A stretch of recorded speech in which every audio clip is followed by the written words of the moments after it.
ఎస్కెన్ గారు, ఈ క్వశ్చన్ అడిగే ముందు ఒక క్వశ్చన్. బేబీ 100 crores కలెక్ట్ చేసింది కదండి. ఇప్పుడు ఏదో నా చేత కమిట్ చేయించి ఏదో లేనిపోయిన ట్యాక్స్లు అవి కట్టించారా ఉన్నారండి. చేసింది. ఏం చేశారు సార్ అవి?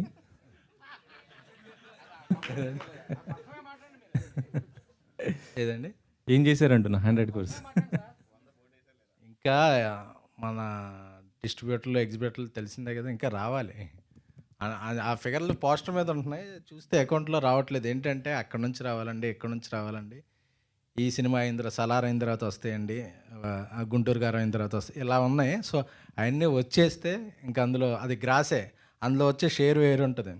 ఏదో సినిమాలో ప్రకాష్ రాజ్ ఐస్ ముక్కలా ఉంటుంది కదా, అలా చివరికి వచ్చేవాటికి ఏంటిది అంటే ఇదే మన షేర్ అని. సో అలాగా ఇంకా ఆ ముక్క కూడా ఇంకా చేతికి రాలా, ఆ ముక్క కోసం చూస్తున్నాం, వెయిట్ చేస్తున్నాం. సో అది వచ్చేలోపు బేబీ బాలీవుడ్ ఆ ప్రయత్నాలు. ఎందుకంటే ఈ టీజర్ చూసిన తర్వాత మళ్ళీ ఒక 100 crores మీరు కొడతారో అనిపించింది నాకైతే. థ్యాంక్ యూ అండి, థ్యాంక్ యూ లవ్ యూ అండి.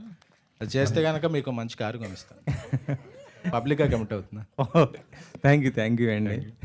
సో అంటే ఇది మీరు మారుతి గారు మీకు ఈ సినిమా చూపించినప్పుడు ఏం ఫీల్ అయ్యారు అసలుకి? అంటే మీరు ఇలాంటి బేబీ సినిమా తర్వాత మళ్ళీ అంతగా ఫీల్ అయ్యారన్నారు కదా, అవును. అసలుకి అంటే లవ్లో కొన్ని ఒక ట్రెండ్ ఉందండి. ఒక అమ్మాయికి ప్రేమిస్తాడు, ఆ అమ్మాయి ఒప్పుకోదు, ఆ అమ్మాయిని ఒప్పిస్తాడు, ఇలా లాస్ట్ జనరేషన్. ఇప్పుడు రిలేషన్షిప్లో ఉన్నప్పుడు వాళ్ళ మధ్య కొన్ని కాన్ఫ్లిక్ట్స్ ఉంటాయి జెన్యూన్గా. అందులో ఒక ఎప్పుడు కాంటెంపరీగా ఉండే ఒక కోణాన్ని వీళ్ళు టచ్ చేశారు. సో ఎందుకంటే లవ్లో ఉన్నప్పుడు వాళ్ళ ఇలా రిలేషన్షిప్లో ఒక పొసిటివ్నెస్ ఉంటుంది, ఒక అథారిటీ ఉంటుంది, ఒక కమాండ్ ఉంటుంది, ఒక డిమాండ్ ఉంటుంది. సో అన్నీ ఉన్నాయి ఇందులో. సో ఆ రిలేషన్షిప్ అలా ఉన్నప్పుడు అలాగా ఒడిదొడుకుల్లో వెళుతూ ఉంటుంది. సో అది ఇప్పుడు యూత్ అందరూ ఫేస్ చేసే ఇష్యూ. సో అది అందరూ కనెక్ట్ అవుతారని అనిపించింది. ఎందుకంటే యూత్కి నేను ఎప్పుడు ఆ యూత్ స్టోరీస్కి అన్నిటికీ దగ్గరగా ఉంటాను కాబట్టి.